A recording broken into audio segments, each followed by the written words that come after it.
Friends, आप लोग कैसे हैं? मैं उम्मीद करता हूँ आप लोग अच्छे होंगे और आप लोगों के जो पेपर्स चल रहे हैं उसमें भी आप लोग अच्छा प्रदर्शन कर लोगे। जो मेरी ये वीडियोस है आज जो फर्स्ट सेम का जो पेपर 3 है जिसका नाम है technological perspective of education, Hindi में बोलते हैं शिक्षा का तकनीकी परिप्रेक्ष्य। तो जैसा कि आप लोगों ने मेरी पिछली वीडियोस में मैंने 2 वीडियोस बनाई थी पेपर 1 और पेपर 2 की भी, तो काफी हद तक जो मैंने अपने वीडियोस में बताया था पेपर 1 और पेपर 2 में जो क्वेश्चन बताया था, जिन क्वेश्चंस पे आपको ज्यादा फोकस करने के लिए मैंने बताया था, वो भी क्वेश्चंस पेपर में डायरेक्ट इनडायरेक्ट वे में पूछे जरूर गए। तो आपको बस ये समझना है कि क्वेश्चन पूछने का तरीका नया हो सकता है, पर जो आपका जो कंटेंट है या जो आपको पास जो मैटर है, जो मैंने बताया जिस पे आपको ज्यादा फोकस करना है, वो एज इट इज लिखने का तरीका आपका सेम होगा। और मैंने लिखने के लिए भी कई बच्चों का कमेंट मुझे आया, मुझे फोन कॉल आया, तो जो लिखने का जो सही तरीका, अगर लॉन्ग क्वेश्चन में बात करते हैं, जैसा कि आपको पता है 10 में से आपको 5 क्वेश्चन करने होते हैं, यूनिट्स की कोई बाउंडेशन नहीं होती। तो आपको जो क्वेश्चन करने का तरीका है उसमें आपको सबसे पहले जो क्वेश्चन है, क्वेश्चन में ये समझना है कि अगर मान सपोज दैट अगर हम बात करते हैं इसी पेपर 3 में करते हैं एजुकेशनल टेक्नोलॉजी, अगर एक क्वेश्चन आता है डिफाइन एजुकेशनल टेक्नोलॉजी या शिक्षा तकनीकी से आप क्या समझते हैं, तो आपको सबसे पहले शिक्षा तकनीकी का अर्थ लिखना है, अर्थ में परिभाषा लिखना है, फिर उनकी विशेषताएं लिखनी है, फिर उनके टाइप्स लिखने हैं। तो इस तरह से क्वेश्चन अगर टेक्नोलॉजी से रिलेटेड कुछ भी पूछता है तो उसकी शुरुआत सबसे पहले अर्थ और उनका परिभाषा से ही करें। तो इसी क्रम में अगर 5 से 6 पेज एक लॉन्ग आंसर के लिए बहुत सफिशिएंट होता है, पर उसमें आपको जो एक फ्लो चार्ट है, फ्लो चार्ट का मतलब है डायग्राम प्रेजेंटेशन। जैसे कि अगर आपको कैरेक्टरिस्टिक्स बताना है, तो कैरेक्टरिस्टिक्स बताने के लिए जैसा कि मैं एक ऊपर बना रहा हूँ इस साइड में, आपने यहाँ अगर बीच में कैरेक्टरिस्टिक्स लिखने के बाद आपको अगर 5 पॉइंट है, 1 पॉइंट 2 3 4 5 इस तरह करके छोटे छोटे फ्लो चार्ट या ऐसे लिखने के बाद 1 2 3 4 5 और इससे आपका एक पेज आपका पूरा कवर भी हो जाएगा।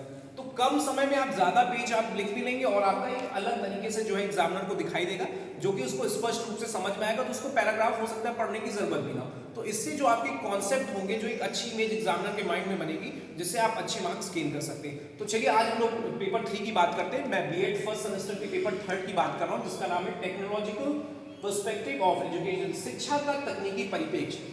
जैसा कि आपको पता है कि हमारी शिक्षा आजकल उसमें टेक्नोलॉजी, नई नई टेक्नोलॉजी का यूज हो रहा है, जिसके माध्यम से बच्चा क्या है पढ़ने में उसका एक तो इंटरेस्ट भी डेवलप हो रहा है और कम समय में बच्चा ज्यादा चीजें पढ़ रहा है। अब इसमें यूनिट 1 की बात करते हैं। यूनिट 1 में सबसे पहले इन्होंने कहा है एजुकेशनल टेक्नोलॉजी। जैसा कि कोर्स आप लोगों ने देखा होगा, सबसे पहले शिक्षा तकनीकी क्या होता है। तो हमारा चूंकि पेपर ही है टेक्नोलॉजी पर्सपेक्टिव, तो सबसे पहले हमें यूनिट 1 में आपको शैक्षिक तकनीकी एजुकेशनल टेक्नोलॉजी की मीनिंग, कॉन्सेप्ट, स्कोप और इनकी टाइप्स, यानी कि कितने टाइप्स होते हैं। तो 2 टाइप्स का हमारा जो टेक्नोलॉजी है, सबसे पहले हार्डवेयर और सॉफ्टवेयर। तो हार्डवेयर क्या होता है, सॉफ्टवेयर क्या होता है, हार्डवेयर में हमारे पास कौन कौन से एग्जाम्पल है और सॉफ्टवेयर में कौन कौन से एग्जाम्पल, तो इसको थोड़ा सा आप लोग डीपली पढ़िएगा। इसी क्रम में फर्स्ट में एक और आता है फॉर्म्स ऑफ टेक्नोलॉजी। अब ये देखिए टेक्नोलॉजी का ही फॉर्म्स पूछ रहे हैं कि कौन कौन से फॉर्म्स होते हैं, इसकी मीनिंग क्या है, इनके कैरेक्टरिस्टिक्स क्या है। फिर इसी में ई लर्निंग, ये देखिए एक बहुत बड़ा जो टॉपिक है ई लर्निंग का। ई लर्निंग हर बच्चे को कुछ ना कुछ पता है। ई लर्निंग का मतलब क्या होता है, e learning means electronic learning. Electronic learning का मतलब होता है कि हम जो लर्निंग कर रहे हैं, जो हम सीख रहे हैं, वो इलेक्ट्रॉनिक मीन्स डिवाइस। जैसा कि आपको पता है यूनिट 1 में ई लर्निंग का मतलब होता है इलेक्ट्रॉनिक लर्निंग। इलेक्ट्रॉनिक यानी कि जो इलेक्ट्रॉनिक माध्यम से जिससे हम अध्ययन करते हैं वो हमारे ई लर्निंग्स आते हैं। तो ई लर्निंग्स की मीनिंग, कैरेक्टरिस्टिक्स और इससे आपको मेरिट्स और डिमेरिट्स सारी चीजें आप लोग पढ़ लीजिएगा। फिर इसके बाद हम आते हैं modes of e learning. E learning के कौन कौन से मोड्स हैं, ऑनलाइन ऑफलाइन जो भी हैं, तो आप ये मोड्स पढ़ लीजिएगा। फिर हम लोग नेक्स्ट आते हैं यूनिट 2 में। यूनिट 2 में टीचिंग के बारे में बताया गया कि शिक्षण क्या होता है। तो शिक्षण की अर्थ, परिभाषा, विशेषताएं और डोमेन्स। इनके बाद फिर इसमें एक टॉपिक है टीचिंग मेथड्स, भी इसी में हम लोग पढ़ लेंगे। शिक्षण विधियां हमारे पास क्या क्या होती हैं, सारी शिक्षण विधियां जैसे कि जो आपके सिलेबस में वो आप लोग पढ़ लीजिए। शिक्षण विधियों के बाद इसमें हमारे पास आती है डोमेन्स ऑफ लर्निंग और मैक्सिम्स ऑफ लर्निंग। ये दोनों चीज आप पढ़ लीजिएगा डीपली इसको। फिर जो हमारे पास यूनिट 3 है, यूनिट 3 में आईसीटी है। आईसीटी का मतलब होता है इंफॉर्मेशन एंड कम्युनिकेशन टेक्नोलॉजी। तो आईसीटी का मतलब क्या होता है, यानी कि मीनिंग, इनका प्रोसेस और इसमें बैरियर्स का मतलब आईसीटी में क्या क्या रुकावटें हैं, तो उनके बारे में 5 या 6 इसी तरह फ्लो चार्ट में मेंशन करने के बाद आप लोग पढ़ लीजिएगा।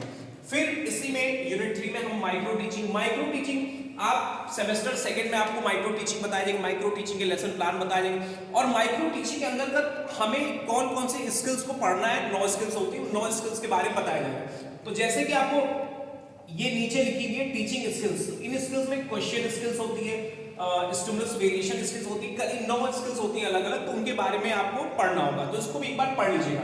बाकी माइक्रो टीचिंग का मीनिंग क्या होता है, प्रोसेस क्या होता है, और इसमें एक आता है फ्लेंडर इंटरेक्शन एनालिसिस आता है, इसको एक बार आप लोग जरूर देख लीजिएगा।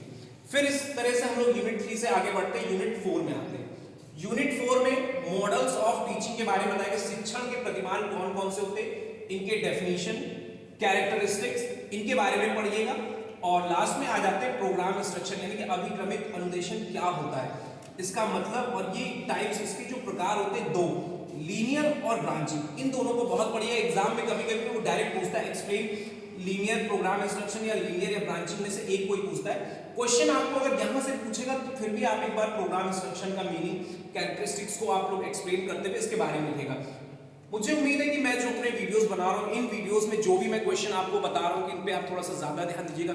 ये सारे क्वेश्चन पेपर्स में कहीं ना कहीं किसी ना किसी रूप में अलग अलग तरीके से पूछे जा रहे हैं, तो आप लोग ये परेशान मत होइए कि मेरे वीडियोस में जो क्वेश्चन मिल रहे हैं तो वो एग्जैक्टली आपको कोई पेपर नहीं, कोई भी जो पर्सन वो एग्जैक्टली आपको क्वेश्चन नहीं बता पाएगा, बट हाँ जो एक तरीका है पढ़ने का, इन तरीकों से आप पढ़ेंगे और इन क्वेश्चंस पे ज्यादा जो मैंने बताया इस पे ज्यादा फोकस करेंगे, तो मुझे उम्मीद है कि आप अपने एग्जाम में बहुत अच्छे से अच्छे मार्क्स गेन करेंगे।